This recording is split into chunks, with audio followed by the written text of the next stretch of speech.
We were talking about what it is like to spend one's childhood in little towns like these, buried in wheat and corn, under stimulating extremes of climate. Burning summers, when the world lies green and billowy beneath a brilliant sky, when one is fairly stifled in vegetation. In the color and smell of strong weeds and heavy harvests. Blustery winters with little snow, when the whole country is stripped bare and gray as sheet iron. We agreed that no one who had not grown up in a little prairie town could know anything about it.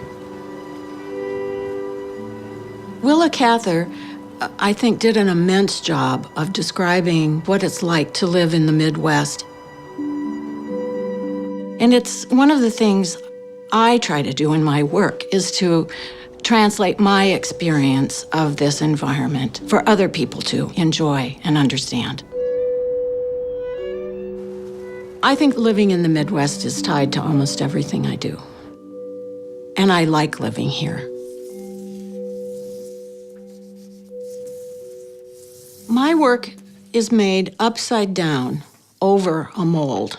So the interior of a basket is actually not the last thing that I make, it's the first thing. So I'm thinking inside out and upside down, basically. When I'm drawing, I'm actually visualizing the volume already. So I come up with a silhouette. I use foam core board for a lot of my molds. I love figuring out how to make the shape that I'm after with this method. And I score it, but I don't cut it all the way through so that I can make the curve. The mold doesn't have to be absolutely perfect and exquisitely made. It can be kind of a rough process, and it is for me. Being able to draw was important in my childhood. I thought of it as something that had just happened to me, although I grew up in a house where people were always making things. I didn't live in town, and I didn't live on a farm. My parents lived on what is called an acreage, so I grew up just experiencing what it was like to live in the farmland, although I wasn't a farm person. Iowa is a tall grass prairie, and the grasses certainly reflect aspects of my vessels. So I think the prairie helps underpin everything that I make.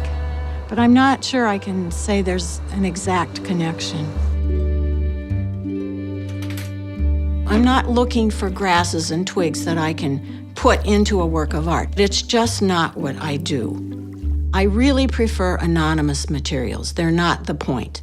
In fact, I buy them. They are commercial materials. I use twisted paper cord, and I use reed, which is a basketry material, but not gathered by me. I had a weaving teacher who used to say, well, you can dye your own yarn, and you can spin your own yarn. You could grow your own sheep. You could, card the wool. But at some point, you still have to make the work of art. So I guess I'm just going straight to the work of art. I begin by soaking the paper cord just to get it to be a little more malleable. And then I put it in a bath of methylcellulose and acrylic paint. I work with color all through the process. So then I layer this on 2 strands at a time, putting it in place with the tissue paper. What I'm doing is really a paper mache process. So we often think of paper mache, you grind up newspaper or whatever, and it's kind of a lumpy looking thing. But working with sheet makes a very refined surface. This very thin tissue, you've got about 3 seconds before it dissolves into a little ball in your hand. And some people never get the knack of handling that. The process for building the basket is lengthy. When I'm making a really large basket that needs perhaps 10 or 15 layers, that can actually take weeks, if not months. I couldn't imagine what kind of life I would lead as an artist. I just couldn't see it. So I went through a regular undergraduate program, liberal arts, but it wasn't until I graduated and I took an art class, I met some professional artists, and I thought, that's what I am. And so then I started art school and never looked back. I wanted to find a program where people did forming, making vessels. And the program at the University of Iowa was focused on vessels. And Chunghi Choo, our professor, knew how to raise a bowl and create a vessel form.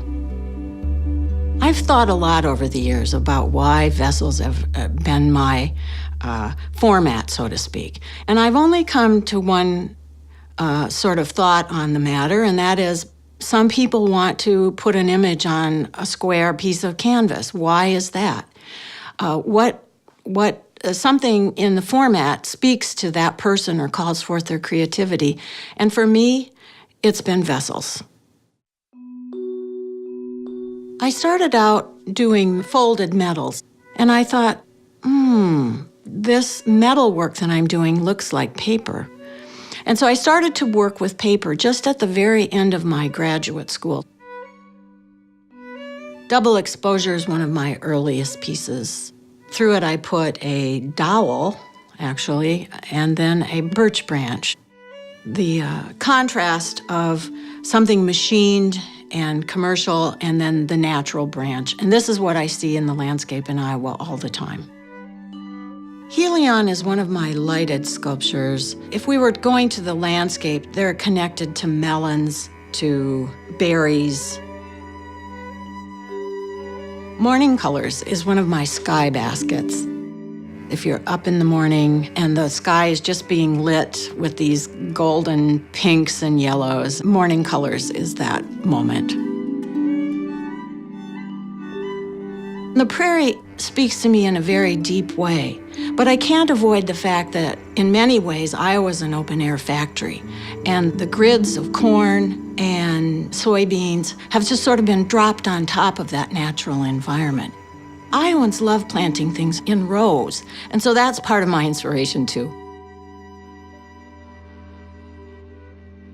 I'm really trying to reduce it to the form and the effect of the color or the shape. So from that standpoint, I think of the work as somewhat minimalist.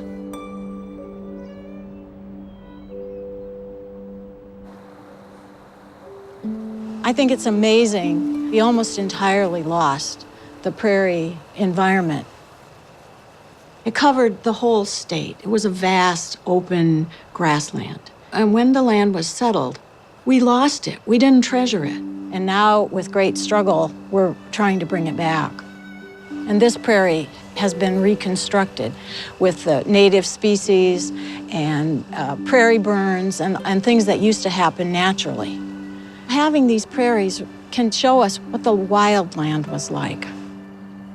When I was in graduate school, I made a decision that I haven't changed since then, and that was that the inspiration for my work would come out of my own life, out of my own experience.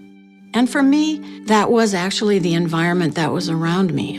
I've been very, very lucky to live in leafy places, plant life, to be able to have a garden. So it's been the source of my inspiration. It hasn't changed.